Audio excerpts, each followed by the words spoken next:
passer à ce qu'il donne la sagesse et l'intelligence. Je fais appel à l'homme de Dieu, Papa Benjamin. Acclamons pour Jésus.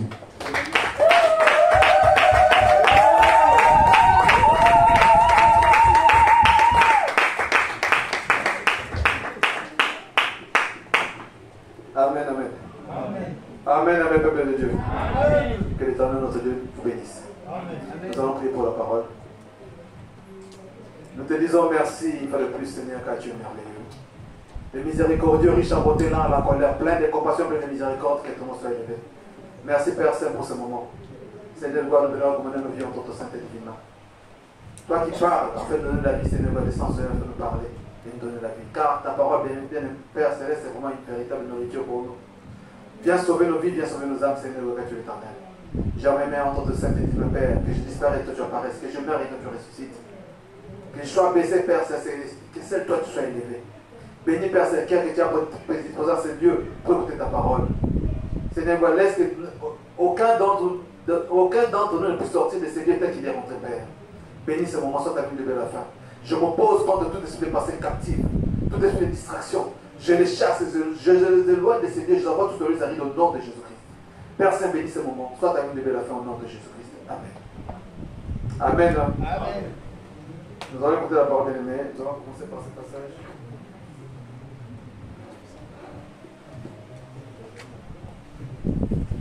Dans le livre de Ecclésiaste.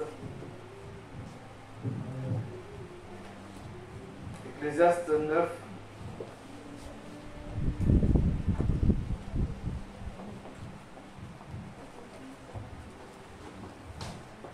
Ecclésiaste 9 à partir de 8. Oui, j'ai lu au nom de Jésus. Amen. Quand tout temps tes vêtements soient blancs et que l'huile ne manque point sur ta tête. Amen. Acclamons la parole du Seigneur.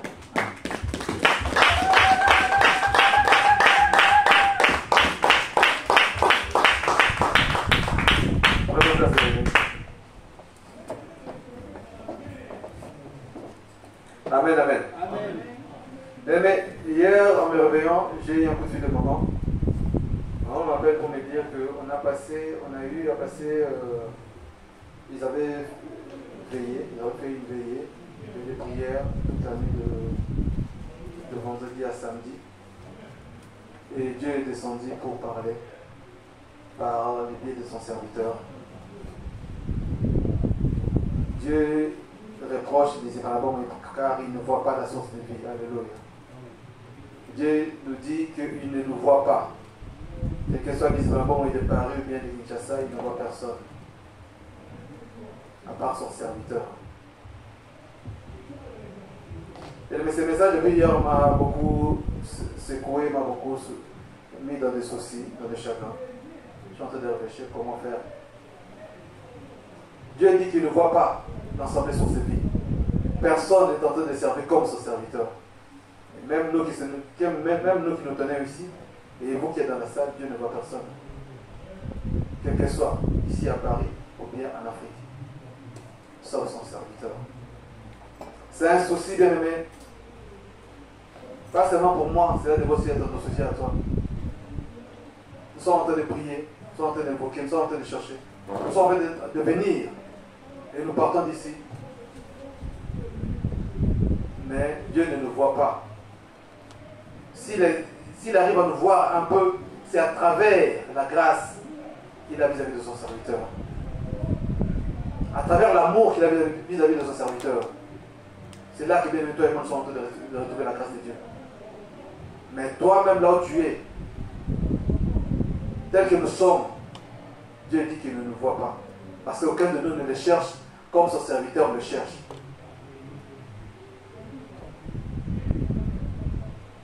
Je me suis posé des questions bien par rapport à ce message. J'ai rendu grâce à Dieu parce qu'il nous aime. C'est un message d'amour. C'est un message de compassion de Dieu. C'est un message de bonté divine. Parce que peut-être tu te dirais, non, voilà, moi je suis meilleur que les autres. Moi je suis mieux qu'un tel, moi je suis mieux que X. Mais Dieu vient de dire qu'il ne voit personne. Ni moi, ni vous. À part son serviteur. Et nous avons la grâce de Dieu derrière son serviteur. Pourquoi nous ne les cherchons pas comme notre papa? Pourquoi nous ne cherchons pas à faire comme notre papa? Il y a 2 semaines, j'avais parlé d'ici, connais le Dieu de ton Père. C'est Dieu là descendu pour nous dire effectivement, oui, nous ne le connaissons pas. Parce que nous ne le cherchons pas comme les cherche son serviteur.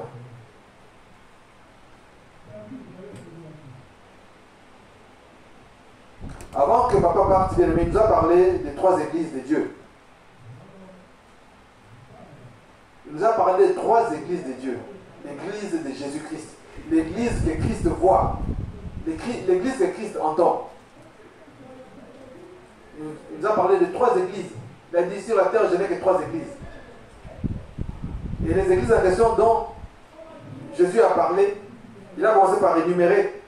La première église, c'est l'église qui marche dans la repentance, dans la parole. L'église qui vit dans la repentance, selon les Écritures, selon la parole de Dieu, selon la parole de Christ. Car c'est lui qui est venu en premier pour annoncer la repentance. Aucun avant lui n'avait parlé de la repentance. Mais Christ est venu pour enseigner la repentance, pour montrer la repentance. L'église qui marche dans la repentance, ça c'est mon église. Qui écoute, qui met la parole de Dieu en pratique. Qui écoute et qui se met en prier par ce qu'il a entendu. Parce qu'il s'est senti souillé, il a cherché la sanctification. Ça c'est mon église. La deuxième église, c'est l'église de l'amour. L'église où il y a l'amour. Or, l'amour dont Christ est en train de parler, c'est l'amour qu'il a décrit dans le livre de Matthieu 25, à partir de 31. Cet amour-là, l'amour dont il a décrit encore dans le livre de Matthieu 7, à partir de 21, cet amour-là. Papa, si tu peux me commencer par Matthieu. Matthieu 25, à partir de 31. Tu descends jusqu'à 41. 31, 41. Lorsque le Fils de l'homme viendra dans sa gloire, avec tous les anges, il s'assiera sur le trône de sa gloire. Toutes les nations seront assemblées devant lui. Il séparera les uns d'avec les autres, comme les bergers séparent les brebis d'avec les boucs. Et il mettra les brebis à sa droite et les boucs à sa gauche. Alors le roi dira à ceux qui seront à sa droite, venez, vous qui êtes bénis de mon Père. Prenez possession du royaume qui vous a été préparé dès la fondation du monde. Car j'ai eu faim et vous m'avez donné à manger. J'ai eu soif et vous m'avez donné à boire. J'étais étranger et vous m'avez recueilli. J'étais nu et vous m'avez vêtu. J'étais malade et vous m'avez visité. J'étais en prison et vous êtes venus vers moi. Les justes lui répondront, Seigneur, quand avons-nous vu avoir faim? Il dit qu'à chaque fois que vous aurez fait cela à l'un de ces petits, c'est à moi que vous l'avez fait. Dieu nous parle ici de l'amour, l'église où il y a l'amour. Celui qui a l'amour, c'est celui qui se soucie de l'autre. Pas se soucier de soi-même, se soucier de l'autre. Parce que lui-même, qu'on l'appelle amour, il ne s'est pas soucié de lui-même, il s'est soucié de toi et de moi. La Bible dit qu'il s'est sacrifié pour toi et moi, il s'est donné pour toi et moi. Il nous a montré l'amour. 1 Jean 3, à partir de 16, nous dit, nous avons connu l'amour à ceux qui s'est sacrifié pour nous. Et nous aussi, nous sommes appelés à nous sacrifier pour le frère. Donc, dans cette église qui pratique un tel amour, l'église qui pratique un tel amour, c'est là que Dieu se trouve. L'église qui conjugue un tel amour, c'est là que Christ se trouve. Et l'église en question même, c'est toi et moi. Alléluia. Alléluia. L'église dont on a parlé, ce n'est pas les bâtiments où nous sommes réunis. L'église dont on parle, ce n'est pas ici, quand nous venons ici, non. L'église dont Christ parle ici, je n'ai que 3 églises sur la terre. C'est toi et moi qui sommes cette église. On devrait s'examiner bien pour regarder, je fais partie de quelle église parmi les 3. Je suis dans le 3, ou bien je suis dans le premier, ou bien je suis dans le deuxième, ou dans le troisième.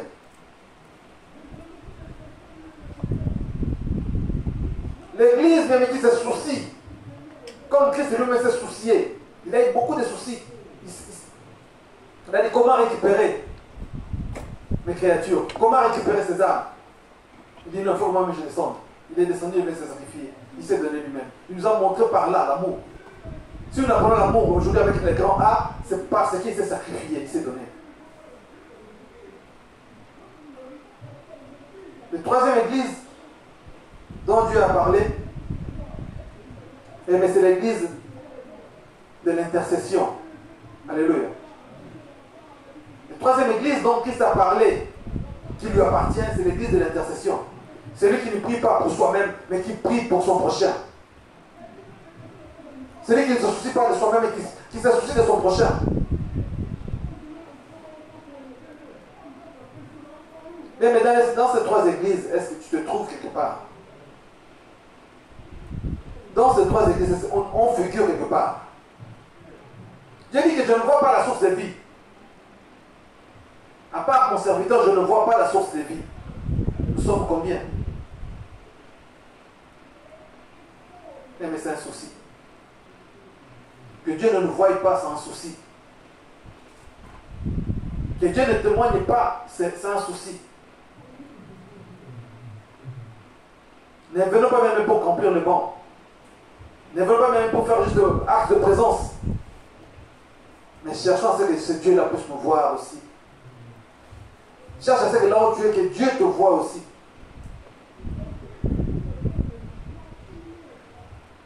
Dieu témoigne son serviteur par rapport à ce qu'il fait. Par rapport à l'œuvre de Dieu, là où il est en train de travailler. Mais toi et moi ne sommes pas des spectateurs, nous sommes aussi des acteurs. Chacun de nous est acteur dans sa propre vie. Par rapport à ce que tu écoutes de la parole de Dieu, tu deviens acteur dans ta propre vie. Ce que tu entends, Dieu veut que tu puisses le mettre en pratique. Ce que tu vois son serviteur faire, ou bien ce que tu as vu Christ faire, ou bien ce que tu as entendu Christ ordonner, tu es appelé même à accomplir cela. Il n'a que trois églises dans ce monde qui lui appartiennent. L'église qui marche dans la repentance, l'église qui accomplit, qui met en pratique l'amour, et l'église qui passe son temps dans l'intercession, à prier pour les autres, à prier, à se lamenter, à gêner, à supplier pour l'humanité, pour son frère, pour sa soeur, pour l'humanité.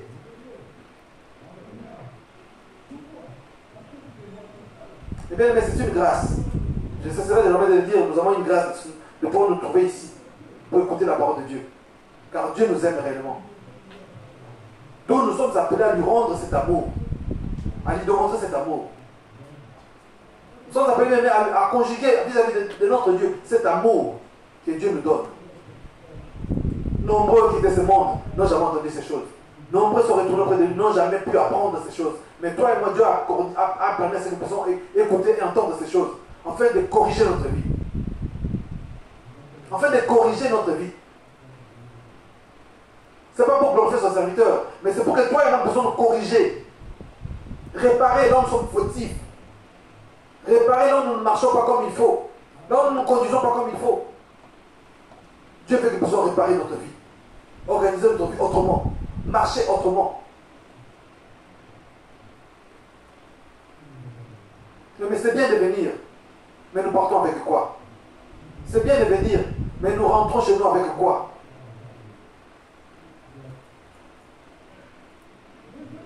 Dieu nous a fait grâce de pouvoir écouter ces choses. Il a parlé par la bouche de son serviteur. Il a cité certains noms par rapport à certains serviteurs, même là-bas en Afrique. Plus là-bas en Afrique. Mais tout ça, c'est juste pour montrer l'amour qu'il a vis-à-vis de son peuple. Dieu nous aime. Mais essayons de changer notre façon de faire. Essayons de changer notre façon de vivre. Ta foi en chrétienne, mais cherche à le vivre pleinement. Ta foi chrétienne, cherche à le vivre, à la vivre pleinement. Comme Papa les disait tout à l'heure là, quand tu viens ici pour glorifier l'Éternel, mais fais-le vraiment de tout ton cœur. Ne le fais pas à moitié. Tu ne me glorifies pas moi, tu ne glorifies pas Yoko. Mais tu es en train de glorifier l'Éternel. les créateurs de notre papa à la porte Yoko. Les créateurs, mais celui qui a donné cette vision de la source de vie. Celui qui est en train de glorifier. Les dieux qu'on ne voit pas, c'est lui qui est en train de chanter pour. Alors ne le fais pas à moitié. Ne le fais pas avec orgueil. Mais c'est une grâce de pouvoir écouter ces choses. Je reviens au passage de Ecclésiaste 9, à partir de 8. La Bible nous dit qu'en tout temps, tes vêtements soient blancs et que l'huile ne manque point sur ta tête. Ça, c'est l'ordre que Dieu avait donné.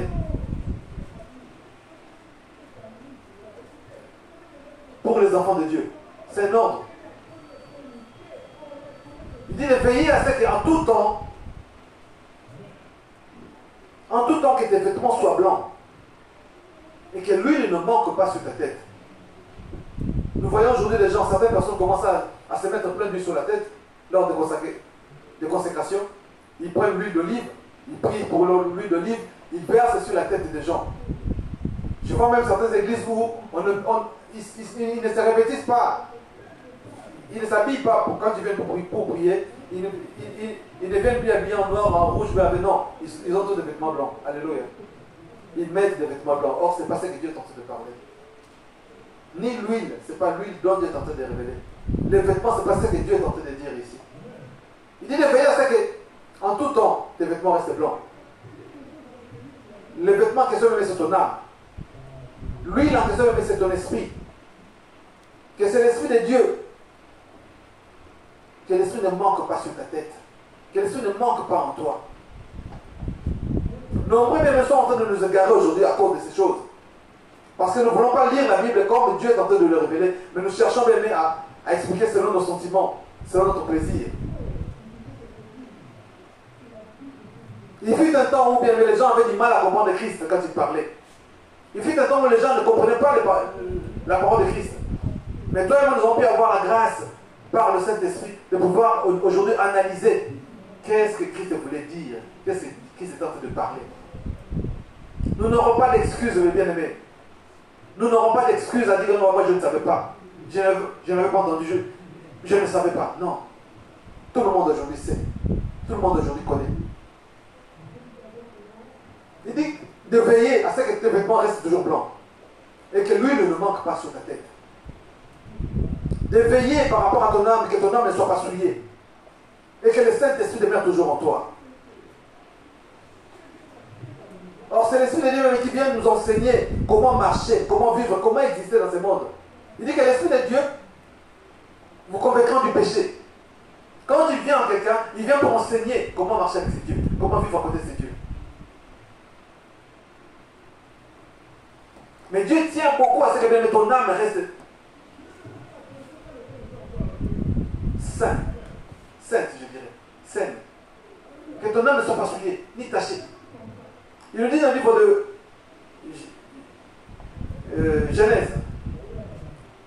Genèse 35.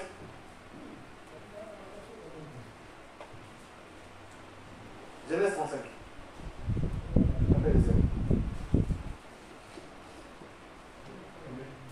Genèse 35 à partir de 1. Dieu dit à Jacob, lève-toi, monte à Bethel. 1 à 2. Demeure là, tu dresseras un autel au Dieu qui t'apparut lorsque tu tuais Ésaü ton frère. Jacob dit à sa maison, à tous ceux qui étaient avec lui, ôtez les dieux étrangers qui sont au milieu de vous, purifiez-vous et changez de vêtements. Amen. Ici, on nous parle de Jacob quand il est en train de fuir. Quand il avait fui son frère, il commençait à revenir. Mais Dieu lui a demandé sur le chemin, il dit, prépare ton peuple, afin que je puisse vous rencontrer. Et pour préparer ce peuple, il est retourné vers ce peuple, il a dit, ôtez les dieux étrangers au milieu de vous et changez de vêtements. Une fois de plus, on nous parle ici des vêtements. Dieu vient nous réaliser par rapport aux vêtements. Si Dieu te voit sale, c'est par rapport aux vêtements. Si Dieu voit que tu es souillé, c'est par rapport aux vêtements que tu es en train de porter. Si Dieu voit qu'en toi il y a des taches, c'est par rapport aux vêtements que tu es en train de porter.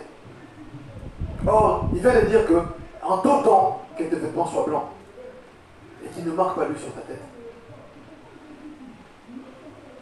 Jacob a demandé à ceux qui étaient avec lui, sa famille, ses serviteurs, il dit de ôter tous les dieux étrangers qui étaient au milieu d'eux et d'aller changer, de laver, de purifier, de laver leurs vêtements. Mais ça sont des images des choses à venir. Nous avons les dieux étrangers dans nos familles, nous avons les dieux étrangers en nous-mêmes. Le peuple de Dieu, nous passons tout notre temps à désigner un tel est sorcier, un tel est magicien, lui il n'en a même pas, lui, mais est-ce que toi-même en toi il y a l'amour? Est-ce qu'en toi il y a vraiment l'amour? Avant de pouvoir montrer les doigts à l'autre, à un tel, à X, à Y, à ceux de ta famille, à ta mère, à ton grand-père, à ton oncle, mais est-ce qu'en toi il y a l'amour? Comment tu es en train de marcher devant ce Dieu-là? Qu'est-ce que tu es en train de faire devant ce Dieu? Quel est ton comportement devant ce Dieu? Quand tu entends la parole de Dieu, qu'est-ce que tu en fais? Quand tu écoutes la voix de l'Éternel, qu'est-ce que tu en fais? Jacob a ordonné à ce qu'on élève tous les dieux étrangers. Ce sont nos péchés. C'est à l'image de nos péchés. À l'image de tout ce que nous sommes en train de traîner. Certains ont d'accord non, ça c'est le câble que mon père m'avait donné. Ça c'est une ceinture que mon père m'avait laissée. Une cravate que mon père m'avait laissée. Ce sont des dieux étrangers que nous sommes en train de porter avec nous. Nous sommes en train de garder ces choses-là. Alors ce sont des choses diaboliques. Ce sont des choses qui ne glorifient pas Dieu. Il dit d'enlever en toi des dieux étrangers, d'ôter du milieu de toi des dieux étrangers. Là où Dieu est en train de te voir comme un idolâtre. Là où Dieu est en train de te voir même comme un pécheur. Parce qu'en toi il y a encore des dieux étrangers. Comment veux-tu que Dieu puisse nous voir si nous avons encore l'idolâtrie en nous? Comment veux-tu que Dieu puisse te voir si en toi-même il y a encore des penchants charnels, des désirs charnels? Comment veux-tu que Dieu puisse te voir, bien-aimé, si en toi tu as encore les yeux ailleurs, en regardant des choses futiles, des choses qui ne glorifient pas? Il nous demande d'ôter en nous les dieux étrangers. Mais une fois que tu auras enlevé ces dieux-là, en présence de Dieu, tu passeras comme quelqu'un qui est saint. Alléluia. Une fois que tu auras enlevé toutes ces choses-là, c'est là que Dieu va commencer à te voir. C'est là que Dieu va commencer à te répondre. Il a dit à Jacob, Dieu dit à Jacob, lève-toi, monte à Bethel et demeure-y. Là, tu dresseras un autel au Dieu qui t'a apparu lorsque tu fouillais Ésaü ton frère. Et Jacob dit à sa maison et à tous ceux qui étaient avec lui, ôtez les dieux étrangers qui sont au milieu de vous. Purifiez-vous et changez de vêtements. Dieu nous parle bien, mais tantôt d'une manière, tantôt d'une autre. Ça, c'était l'image, comme je disais, des choses à venir. Or, là, nous sommes déjà au temps de la fin, où tout a été déjà expliqué, tout a été déjà révélé. On nous parle bien des vêtements que nous sommes en train de porter qui doivent toujours rester sains. Les vêtements qui doivent toujours être soignés, purifiés, lavés. Ton vêtement doit toujours être propre. On ne vient pas à Dieu sale, étant sale. On ne vient pas devant Dieu souillé. Mais nous sommes souillés par le péché, nous sommes souillés par ce monde. Nous sommes souillés par les choses que nous sommes en train de croiser dans ce monde. Mais Dieu nous demande, quand nous venons à lui, d'ôter tous les dieux étrangers qui sont en nous. Et de blanchir notre vêtement. De blanchir notre âme. De purifier notre âme. Dans le livre de Romains 6. Non, Romains 14, 13.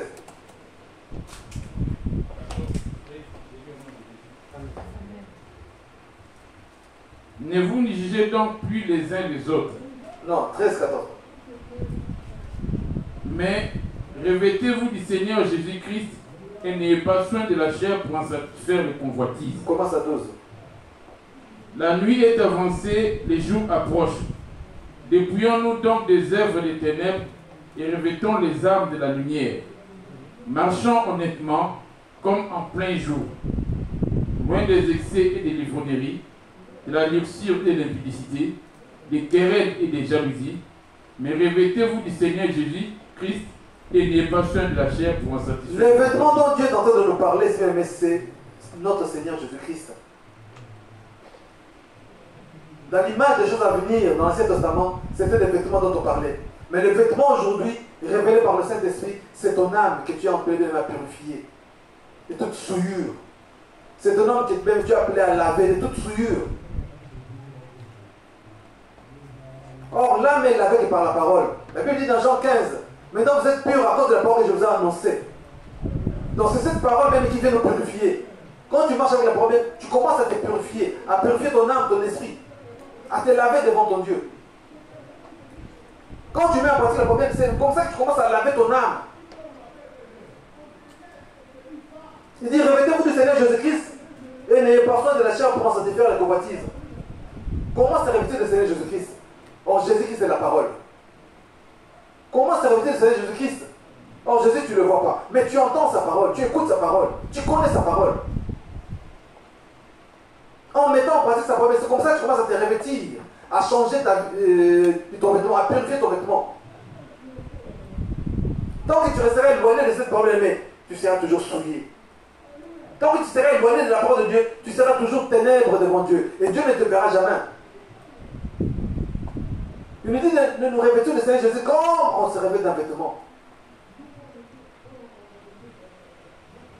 Je disais l'autre fois, mais quand on est nu. Quand l'homme naît sur la terre, il naît nu. Il ne porte pas de vêtements, il n'a rien. Mais quand tu nais, tu sors devant de ta mère. Tu commences à attraper tout ce qui est tout autour de toi. Le comportement de tes parents, le caractère, les raisonnements, les pensées, la façon de parler. Tu commences même à t'enrichir, à te revêtir en fait. La colère, la haine, les disputes, le mensonge. Tu commences à te revêtir de toutes ces choses. Mais quand tu adoptes quelque chose, tu es en train de te revêtir devant Dieu. Alléluia. Tu t'es revêti de la colère de ton père, c'est un vêtement. Les mensonges de ta mère, c'est un vêtement. L'ivrognerie de ton oncle, c'est un vêtement.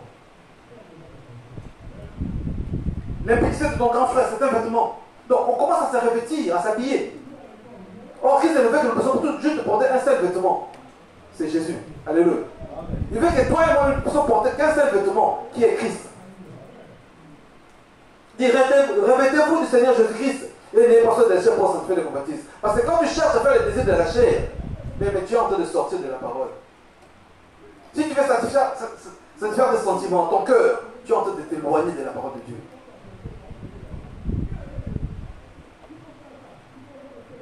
Christ, c'est vraiment un vêtement bien aimé. L'amour, c'est un vêtement. La paix, c'est un vêtement. L'amour, c'est un vêtement. La crainte, c'est un vêtement. Le pardon, c'est un vêtement. Mais je veux que là où tu es, tu commences à t'examiner. Quel est le vêtement que moi je suis en train de porter au jour d'aujourd'hui? Que Christ ne veut pas que je puisse porter ça devant lui.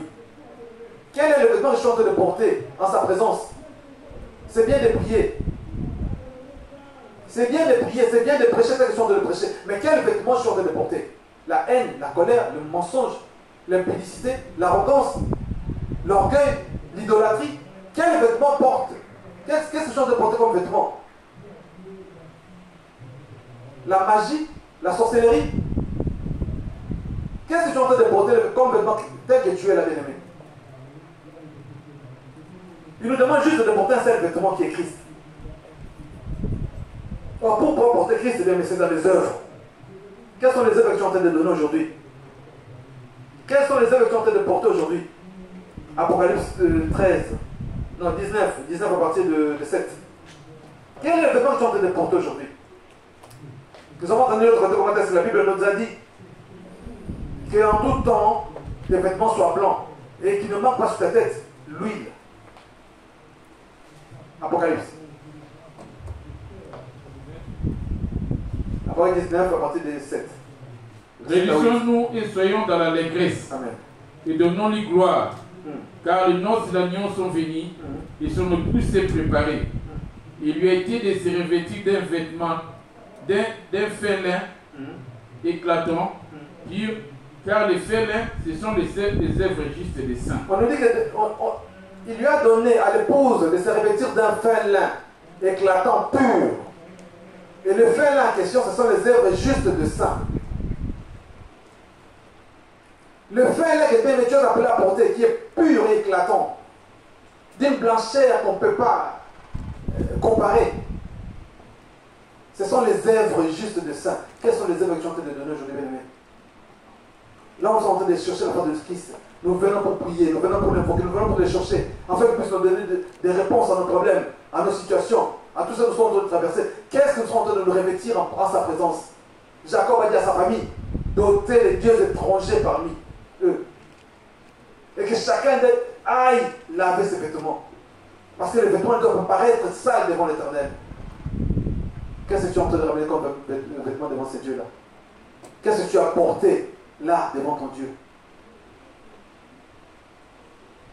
La haine, bien aimé, c'est un vêtement. La colère, c'est un vêtement. Les mensonges, c'est un vêtement.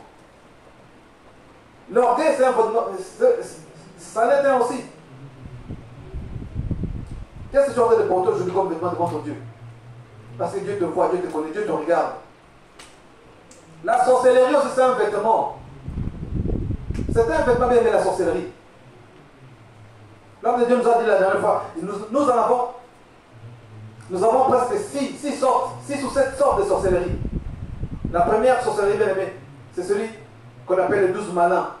Les 12 malins, c'est celui qui sort avec son corps. Il peut être là, il passe derrière cette porte, il disparaît. Il part avec son corps. Il disparaît. Il peut prendre la forme d'un oiseau, d'un cafard, d'un chat. Il disparaît. Il se volatilise. Tu tournes la porte, tu ne le vois plus. Une telle personne, il n'y a que Jésus-Christ qui puisse le sauver. Quelqu'un qui a atteint ce niveau de sorcellerie, cette personne-là, il n'y a que Jésus qui puisse le sauver. Deuxième sorcellerie, c'est la sorcellerie. Celui qui peut sortir avec son âme. Il laisse la peau sur le lit, sur une chaise, il s'en va. Son âme s'en va. Troisième sorcellerie, c'est sorcellerie inconscient, le plus dangereux de tous. Tu es sorcier sans pourtant le savoir. On vient t'utiliser tous les jours. On te transforme en poule, en chèvre, en cheval. On se sert de toi toute la nuit. Le matin, on vient te déposer. On peut t'utiliser pour aller couper les têtes, pour aller préparer. Tu ne sais pas. Tu es inconscient. C'est le plus dangereux parce que celui-là, il tue beaucoup. Sans pourtant s'en rendre compte. Quatrième sorcellerie, c'est par les sangs. Si ton père était sorcier, ta mère était sorcière, si ton grand-père était sorcier, vous tous qui êtes nés dans cette lignée-là, vous êtes dedans. Peut-être tu es concerné, bien aimé. Peut-être je suis aussi concerné, peut-être que je suis en train de dire. Cinquième sorcellerie, bien aimé, c'est le mariage. Tu t'accouples avec quelqu'un qui est sorcier, une femme sorcière, un homme sorcier, tu es dedans. Si ton mari est sorcier ou bien ta femme est sorcière, toi, vous êtes dedans.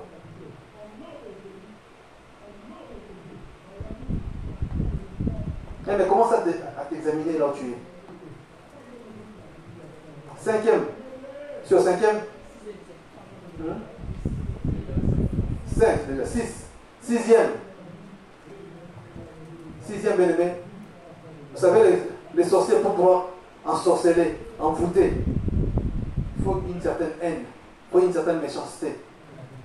Si tu as la méchanceté en toi, la colère, même si tu n'es pas sorcier, tu sors par la nuit, tu ne connais pas ça, mais en toi, il y a la sorcellerie, il y a la colère, il y a la haine, il y a l'esprit de dispute, il y a l'arrogance, il y a l'orgueil. Mais c'est la sorcellerie. Oh, Dieu veut que bien notre vêtement soit blanc. Que chacun de nous s'examine bien, mais là où tu es, examine-toi. Est-ce que tu ne fais pas partir de cette lignée des sorciers? Tu n'es pas dans cette famille des sorciers. Peut-être que tu ne le sais pas. Il y en a aussi d'inconscience. Peut-être que tu le sais, mais tu ne sais pas comment t'en sortir. L'homme de Dieu est là. Je dis qu'il y a un seul type de sorcier, qu'il n'y a que Jésus-Christ qui puisse le sauver. C'est les 12 malins. Mais tout le reste, la parole de Dieu peut te délivrer. Alléluia. De toi-même, tu peux prendre la décision d'arrêter. De toi-même, tu peux décider de laver ces vêtements-là, que ton vêtements paraissent blancs. D'ôter en toi ces vêtements-là qui est souillé, qui est taché par cet esprit. Car tout est esprit. Car tout est esprit, bien-aimé. Ne sois esclave de personne, de rien d'autre, d'aucun péché, mais seul serviteur de Christ. Ne sois esclave de rien d'autre. Même Dieu a cessé d'appeler l'homme esclave. L'homme nous a rappelé dernièrement Lévitique 25-55. Dieu a appelé l'homme esclave. Mais Christ est venu et a dit, je ne vous appelle plus esclave, mais ami. Alléluia. Je ne vous appelle plus esclave, mais ami. Pourquoi? Parce que l'ami fait ce que fait son ami. Mais un esclave ne sait pas ce que fait son maître. Mais vous savez tout ce que moi je fais. C'est pour ça que je m'appelle maintenant ami. Il nous considère comme ses amis. Et même nous devons comprendre ce que Dieu est en train de nous tendre comme grâce, de nous donner comme grâce. Nous devons comprendre cela. Dieu nous fait grâce, mais de pouvoir changer notre vie, de changer notre âme, de changer notre existence, de revenir à lui et à lui seul, de se revêtir de celle de Christ comme d'un vêtement, comme un se revêt d'un vêtement. Toi, tu préfères rester esclave. Tu préfères rester esclave dans ta colère, dans ta haine. Tu préfères rester esclave dans ton orgueil, dans l'esprit de dispute, dans l'esprit de préférence. Tu préfères rester toujours esclave dans la sorcellerie, dans la magie. Mais Dieu est descendu pour te délivrer. Christ est descendu pour te délivrer, pour te donner la vie, une vie nouvelle. As-tu accepté cela, bien-aimé? Est-ce que tu acceptes cela? Jean 8, 31.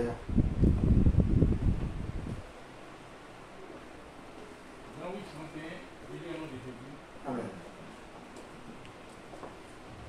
Et il dit aux Juifs qui avaient cru en lui, si vous demeurez dans ma parole, vous êtes vraiment mes disciples. Descends. Vous connaîtrez la vérité, et la vérité vous affranchira. Il dit aux Juifs qui ont cru en lui, toi aussi tu as cru au Seigneur Jésus-Christ. Il dit, si vous demeurez dans ma parole, vous êtes vraiment mes disciples. Vous connaîtrez la vérité et la vérité vous affranchira. Cette vérité même, c'est la parole. Ce que tu entends, ce que tu écoutes, c'est ça la parole que Christ est venu te donner. Et si tu demeures dans cette parole-là, tu seras affranchi. Alléluia. Si tu demeures dans cette parole, c'est comme ça que tu vas être affranchi. Donc tu seras au-dessus de tous ces péchés qui sont en train de rattraper les enfants de Dieu, d'attacher les enfants de Dieu, de condamner les enfants de Dieu, de les maintenir dans l'état d'esclavagisme. Il est venu même pour te faire affranchir de ces péchés-là. Te délivrer de ces péchés. Afin que tu sois un homme libre. Dieu ne veut pas que nous soyons des esclaves, bien-aimés. Mais nous pouvons être des gens libres, avec un vêtement pur, blanc, soigné, purifié par sa parole. Il dit, vous êtes purs à cause de la parole que je vous ai annoncée. Mais est-ce que tu entends aussi, tel que tu es là, est-ce que tu entends aussi cette parole? Tu écoutes aussi cette parole. Tu mets en pratique cette parole. Descends en 34.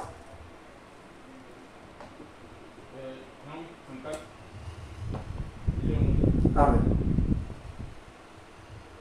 En vérité, je vous l'ai dit, l'heure est plus qu'à Jésus. Quiconque se livre au péché est esclave du péché. Or, l'esclave ne demeure pas toujours dans la maison, mais les fils y demeurent toujours. Il dit que l'esclave ne demeure pas dans la maison, mais les fils, lui, demeurent dans la maison. L'esclave ne demeure pas. Mais là, tu es dans ta maison, tu as un esclave et tu as un domestique. Tu ne vas pas le mettre ensemble avec tes enfants. Il y aura toujours une différence entre tes propres enfants et lui qui est travailleur. L'esclave est à cette image-là. Or, toi, tu es un fils. Tu n'es pas un esclave. Qui t'appelle fils? Il t'appelle enfant. Ma fille, mon fils. Donc, tu es un enfant de Dieu. Tu es un enfant de Dieu. Tu n'es pas un esclave devant Christ. Tu es un ami. Tu n'es pas un enfant. Donc, tu n'es pas un esclave, mais tu es un fils. Il te demande de quitter ce monde-là, de t'éloigner de cet état d'esclavagisme, mais de devenir un fils. Or, un fils écoute son père. Un fils obéit à son père. Un fils écoute son père et met en pratique ce que son père lui ordonne. Comme lui-même il était fils, il a écouté son père et il est venu accomplir la volonté de son père. Il fait que toi et moi, nous devons être des fils et des filles, afin qu'il puisse écouter juste sa propre voix et mettre en pratique sa parole. Réponds à ce passage.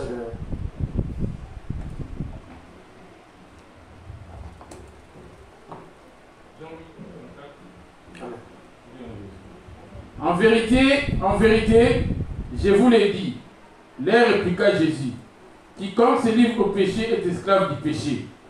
Or, l'esclave ne demeure pas toujours dans la maison, le fils y demeure toujours. Tu te rends pas compte que tu es esclave du péché, la colère est en toi. Tu te rends pas compte que tu es esclave du péché, le mensonge est en toi, l'impudicité, l'orgueil, la haine, l'esprit de dispute, l'esprit de préférence, la sorcellerie est en toi. Tu ne sais pas, tu deviens esclave du péché. Mais qui s'est venu pour te délivrer de cet esclavagisme, que tu abandonnes ce monde de pécheurs et que tu deviennes un fils, un enfant digne. Pas un enfant de l'extérieur, mais un enfant de la maison. Pas un enfant qui traîne dehors, mais un enfant qui vit dans une maison, avec un père, avec une mère. Il ne fait pas bien que nous puissions être des esclaves, car celui qui sert le diable, c'est un esclave. Celui qui sert le péché, c'est un esclave. Romains 8, Romains 6 à partir de 16. Et quand tu... Romains 6, 16. Amen. Ne savez-vous pas qu'en vous livrant à quelqu'un comme esclave pour lui obéir, vous êtes esclave de celui à qui vous obéissez, soit du péché qui conduit à la mort, soit de l'obéissance qui conduit à la justice. En vous livrant à quelqu'un comme esclave pour lui obéir, mais chaque péché que tu vois là, c'est un esprit. Tous ces noms donnés certains numéros comme péché, ce sont des esprits. Or les esprits, ce sont des humains. Alléluia. Ce sont des humains comme toi et moi. Quand tu es plié, ou bien quand tu es en train de te prosterner devant un péché quelconque, tu es en train de le servir. Tu es esclave de ce péché. Tu es esclave de ce péché parce que tu as du mal à pouvoir te débarrasser. Mais Christ est venu aujourd'hui pour te dire, tu es libre. Alléluia. Il suffit de croire au Seigneur Jésus-Christ, tu es libre. Quitte ce monde de péché. Quitte ce péché-là, abandonne. Laisse ce péché-là et Christ va te rendre la liberté. Il dit, ne savez-vous pas qu'en vous livrant à quelqu'un, pour lui obéir, vous êtes esclave de celui à qui vous obéissez. Mais toi, tu obéis à quelle voix? Tu entends quelle voix? Tu obéis à qui? À l'impudicité? À l'arrogance? À la haine? À l'orgueil? Quelle est la voix auquel tu es en train d'obéir à tout moment? C'est quelle voix? Là où tu es, tu le sais. Mais là où nous sommes, chacun de nous le sait. Quelle est la voix que tu écoutes plus souvent? La voix que tu obéis assez souvent. Quand cette voix-là apparaît devant toi, tu t'inclines. C'est la colère. C'est la haine. Le manque de pardon, tu ne sais pas pardonner ton frère ni ta soeur. Quand cette voix-là apparaît devant toi, mais tu t'inclines, tu baisses la tête. Quel est ce péché-là? Parce que c'est un péché. C'est un être humain qui est là, qui t'empêche de pouvoir pardonner ton frère, de ne pas pardonner ta soeur, de ne pas aimer ton prochain comme toi-même. Qui t'empêche, mais au fait, il est en train de t'empêcher d'avoir la grâce de Dieu, de pouvoir rentrer au paradis. Il est là juste pour une telle mission, de t'empêcher de rentrer au paradis, de retourner auprès de ton Père. Quelle est cette voie, bien-aimée? C'est cette voie-là qui te rend esclave. Réponds, papa. Amen. Ne savez-vous pas qu'en vous livrant à quelqu'un comme esclave pour lui obéir, vous êtes esclave de celui à qui vous obéissez, soit du péché qui conduit à la mort, soit de l'obéissance qui conduit à la justice. Descends. Mais grâce soit rendue à Dieu de ce qui, après avoir été esclave du péché, vous avez obéi de cœur à la règle de doctrine dans laquelle vous avez été instruit. Donc quand tu obéis à une voix qui te parle, soit une voix de justice, soit une voix de pécheur, donc tu es en train de devenir esclave de celui à qui tu obéis. Mais les esclaves de Jésus sont des hommes justes, des gens qu'on appelle des affranchis, des délivrés. Mais un esclave du diable, tu es vraiment un vrai esclave. Tu es vraiment un esclave qui est lié, attaché, qui est condamné. Mais avec Jésus, même tu as la liberté. Avec Jésus, tu as affranchi. Avec Jésus, tu auras la paix. Mais auprès du diable, même c'est l'esclavagisme total. Regarde ceux qui sont esclaves de l'ivrognerie. Dans quel état ils finissent? Les drogués, comment ils sont? Esclaves du diable.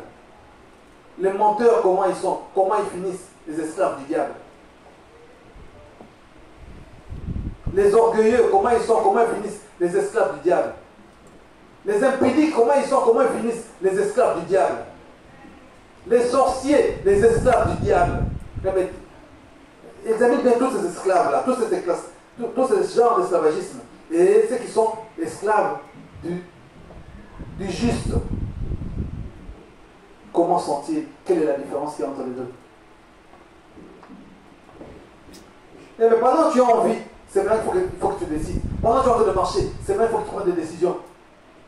De t'orienter vers le choix qui va te sauver. De t'orienter vers le Dieu qui va te sauver. Mais ne reste pas dans ce monde-là, là où tu es. Là où tu vis dans le péché. Là où tu vis comme si tu étais dans l'ignorance, pourtant tu le sais. Et pourtant tu le sais. Nul n'est ignorant au jour d'aujourd'hui. Il dit qu'il nous a programmés, avant même que nous soyons venus dans ce monde, à pratiquer les bonnes œuvres. Nous avons déjà été programmés pour cela. Mais toi, tu viens dans ce monde, tu commences à pratiquer les mauvaises œuvres.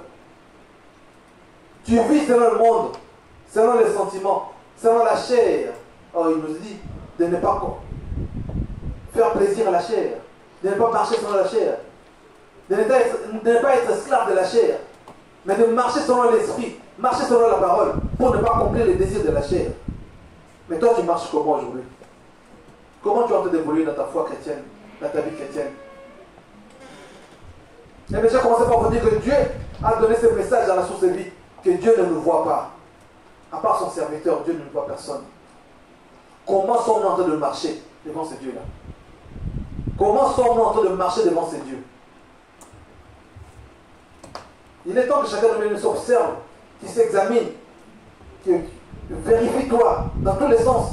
Comment suis-je en train de marcher devant ce Dieu? Pourquoi Dieu ne me verrait pas? Qu'est-ce que je fais qui n'est pas juste?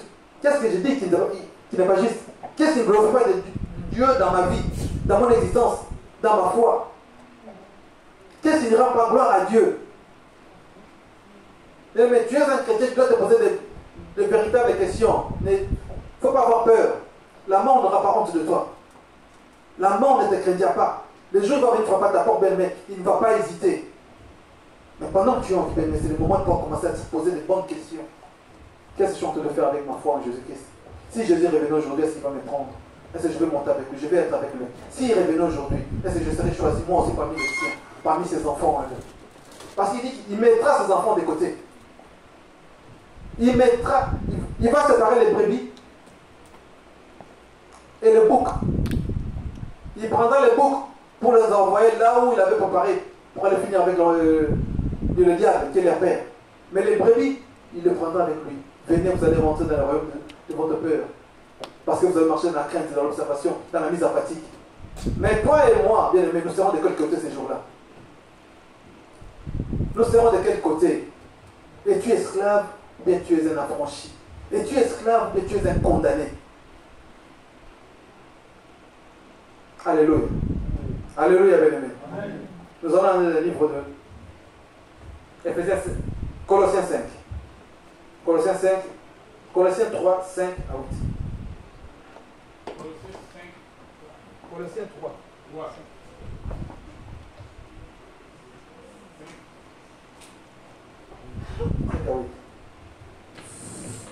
Faites donc mourir les membres qui sont sur la terre, l'impudicité, l'impureté, les passions, les mauvais désirs et la cupidité qui est une idolâtrie. C'est à cause de ces choses que la colère de Dieu vient sur le fils de la rébellion. Amen.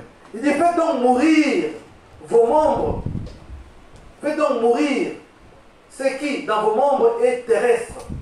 La débauche, l'impureté, les passions, les mauvais désirs, la cupidité, qui est une idolâtrie. Donc commence à enlever ces choses-là dans ton âme, dans ton esprit, dans ton corps. C'est ça qui est en train de souiller ton âme, qui souille ton vêtement. Il dit, faites donc mourir ce qui, dans vos membres, est terrestre.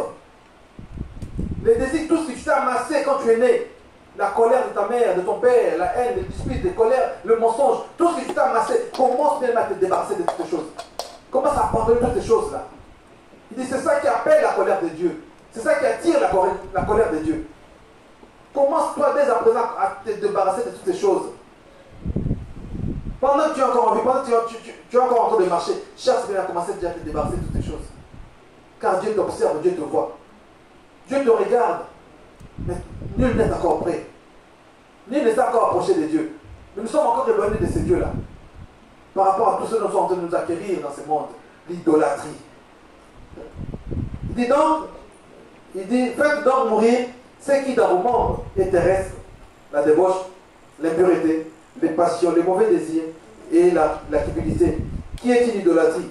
C'est à cause de ces choses que la colère de Dieu vient sur le fils de la rébellion. Alléluia. Alléluia. Ne sois pas un fils rebelle. Dieu ne veut pas que tu sois un fils rebelle.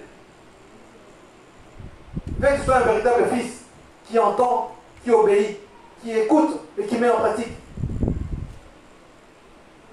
Dieu veut que nous puissions être des fils dignes. Pas ceux qui viennent juste pour remplir les bancs, pour grossir le nombre. Mais il veut que nous soyons des enfants qui viennent, qui entendent et qui mettent en pratique. Qui écoutent et qui changent leur vie. Qui entendent et qui vont laver leurs vêtements. Qui vont laver leurs robes, qui vont purifier leurs robes. Enfin, cette robe-là peut paraître toujours blanc devant l'Éternel.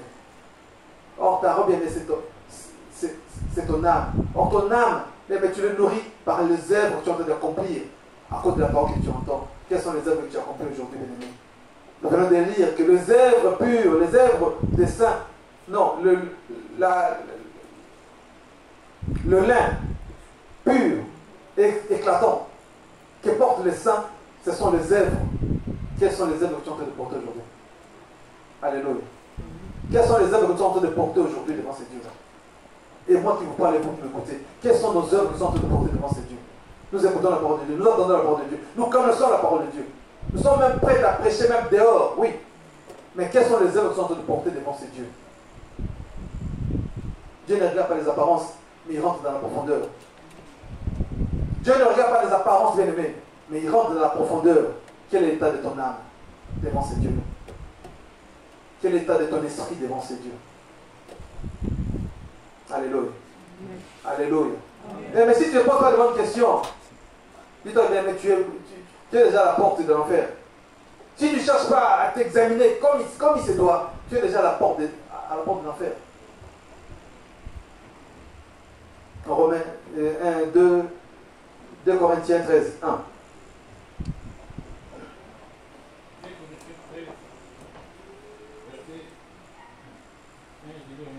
Amen.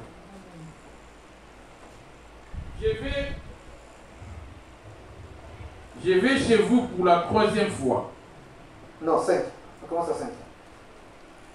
Examinez-vous vous-même pour voir si vous êtes dans la foi. Éprouvez-vous vous-même. Ne reconnaissez-vous pas que Jésus-Christ est en vous? Amen. Il dit, examinez-vous vous-même pour savoir si vous êtes dans la foi.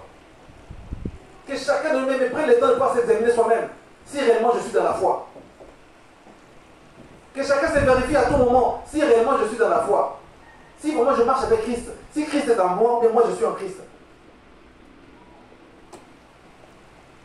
Mais ça c'est un ordre pour tous les croyants. Un ordre pour tous ceux qui ont cru au Seigneur Jésus-Christ. De s'examiner à tout moment, à chaque instant. Même la chrétienté, la foi en Jésus-Christ, c'est un combat de chaque seconde. Alléluia. C'est un combat de chaque seconde, de chaque minute. Tu peux être pur ou bien saint. À midi pile, à midi 3, tu es souillé. Tu peux être saint. À 13h01 minute, à 13h02 minutes, tu deviens souillé. C'est un combat de chaque seconde, de chaque... Pour savoir si vous êtes dans la foi, éprouvez-vous vous-même et ne reconnaissez-vous pas que Christ est en vous. Oui. Que chacun de nous-mêmes s'examine. Est-ce que Christ n'est pas en toi? Tu ne connais pas la parole de Dieu. Tu n'as jamais entendu parler de Christ. Tu ne connais pas la loi de l'Éternel. Tu ne connais pas. Tu n'as jamais entendu. Mais tu le sais. Alléluia. Chacun le sait. Tout le monde le sait ce qui est bien et ce qui est mal. C'est déjà ça qu'on est de Christ. Alléluia. Le fait seulement de savoir différencier le mal et le bien, tu connais déjà Christ. Alors tu vois pas Christ, il est déjà en toi. Il est déjà en toi. Alors pourquoi tu es en train de vivre dans le péché? Pourquoi continuer à vivre dans le péché? Pourquoi continuer à faire semblant comme si Christ n'existait pas? Comme si tu ne savais pas. Et pourtant tu le sais, tu en es conscient. Examine-toi, bien-aimé. Christ est en toi. Dis, ne savez-vous pas que vous êtes le temple de Dieu et que l'Esprit de Dieu habite en vous? Si quelqu'un détruit ce temple, Dieu le détruira. Parce que tu le sais, tu en es conscient que l'Esprit de Dieu habite en toi, que Dieu est en toi. Mais tu continues à marcher sciemment dans les péchés. Tu continues à pratiquer les péchés sciemment. Il dit, celui qui détruit ce temple, Dieu le détruira. Car le temple de Dieu est saint. Et c'est ce que vous devez être. Et c'est ce que vous êtes. Est-ce que êtes-vous vraiment saint? Sommes-nous saints devant ce Dieu? Ne soyez esclaves de rien, bien-aimés. Ne soyez esclaves de personne, d'aucun esprit dans ce monde. Ne soyez esclaves de rien du tout, sauf du Seigneur Jésus-Christ, qui est notre Dieu, notre Seigneur. Soyez esclaves de Jésus, mais tu seras un homme libre. Ne sois pas esclave de ton père, de ta mère, de ta soeur, de ton grand frère, de ton mari, de ta femme, de tes grands-parents. Ne sois pas esclave ne sois esclave de personne, sauf de Jésus-Christ, qui est ton libérateur, qui est ton sauveur. Mais Dieu est descendu pour nous sauver, il n'est pas descendu pour autre chose. Jean 12, 50. Il est descendu pour une seule mission, d'amener tous ceux qui auront cru en lui à la vie éternelle. Il est descendu pour une seule mission. Si tu crois en Jésus, il te met devant toi la vie éternelle. Dans Jean 3, 16, il dit, Dieu a tant aimé le monde qu'il a donné le son fils, avec quiconque croit en lui ne péche pas, mais qu'il ait la vie éternelle. Dans Jean 12, 50, il dit quoi? Et je sais que son commandement est la vie éternelle. Ça, c'est le commandement qu'il est descendu avec, l'ayant reçu de son Père. Il lui a donné le commandement d'amener tous ceux qui auront cru en lui à la vie éternelle. Donc, si tu crois au Seigneur Jésus, bien, mais tu as la vie éternelle devant toi. Mais il faut veiller sur cette vie éternelle. Alléluia. Il faut garder cette vie éternelle. Il cherche à évoluer dans ta foi en craignant le péché, en ayant le péché en horreur. La Bible nous recommande d'avoir le péché en horreur, car c'est la seule chose qui nous sépare de Dieu. Le manque d'amour, bien aimé, tu es éloigné de Dieu. Le manque de pardon, tu es éloigné de Dieu. Avoir la haine les uns vis-à-vis, tu es éloigné de Dieu, bien aimé. Nous manquons l'amour les uns vis-à-vis des autres. Nous ne savons pas pratiquer l'amour les uns vis-à-vis des autres. Je vous ai donné les 3 églises de Dieu. L'église de la sanctification, l'église par l'amour, l'église par l'intercession. Ces 3 églises, mais ce sont celles-là, les églises de Dieu, l'église de Jésus-Christ. C'est que Christ reconnaît. C'est qui marchent dans la repentance, en veillant sur les robes. C'est qui marchent dans l'amour, en mettant en pratique l'amour de Dieu, l'amour de Christ, qui s'est sacrifié pour toi et moi. Et c'est qui marche dans la souci de son prochain, dans le souci de son prochain, en purifiant, non, en priant pour les autres, en priant pour sa soeur, pour son frère, pour son père, pour ceux qui les dirigent. Ces 3 églises, mais si tu n'en fais pas partie, cherche dès à présent à rentrer, à rallier ta vie à une de ces églises. Cherche à rentrer même dans l'une de ces 3 églises-là. Car si tu n'es pas là, bien aimé, Dieu ne pourra pas te voir. Dans quelle église fais-tu partie? De quelle église fais-tu partie, bien-aimé? De quelle église sommes-nous en train de faire partir aujourd'hui? On ne visite pas les malades. On ne donne pas de dons aux pauvres. Quelle église sommes-nous en train de faire partir? Nous manquons l'amour. Ça, c'est l'église de l'amour. L'amour de Christ. L'esprit de se sacrifier pour les autres. De sacrifier sa richesse, c'est bien cette vie-là. Quelle église nous sommes en train de faire partir? De quelle église sommes-nous? De quelle église es-tu là où tu es? Si tu ne veux pas pratiquer l'amour qui est Christ et qui est Jésus, mais tu es dans aucune de ces églises. Or, l'amour c'est Dieu, l'amour c'est Jésus. Si nous manquons l'amour, bien, mais tu es où? Tu ressembles à qui? Si tu n'es pas dans l'église de l'intercession, où tu pries pour les autres, Toi, tu pries seulement pour toi, pour ta femme, pour tes enfants, pour tes frères, tes cousins. Mais tu n'es pas dans l'église de Jésus. Tu passes ton temps à prier pour toi seulement. Tu n'es pas dans l'église de Jésus. De quelle église fais-tu partie, bien-aimé? De quelle église fais-tu partie? Tu ne marches pas dans la parole de Dieu, dans la repentance. Tu n'es pas dans l'église. Tu ne fais pas partie de l'église de Jésus. Il y a 3 églises, bien-aimé, que Dieu est en train de regarder. 3 églises. On devra faire partie de l'un, mais de l'une des 3. Si pas de 3, mais de l'une des 3. Alléluia. Amen. Je vais m'arrêter là aujourd'hui, bien que Dieu vous bénisse.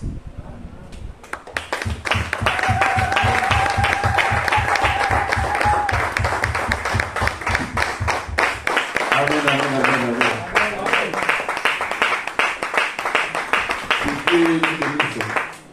Bien-aimés, c'est souvent quand on parle la parole, dit revêtissez-vous des armes et tout cela. On croit que c'est l'image que la parole est en train de nous donner. C'est revêtir, c'est-à-dire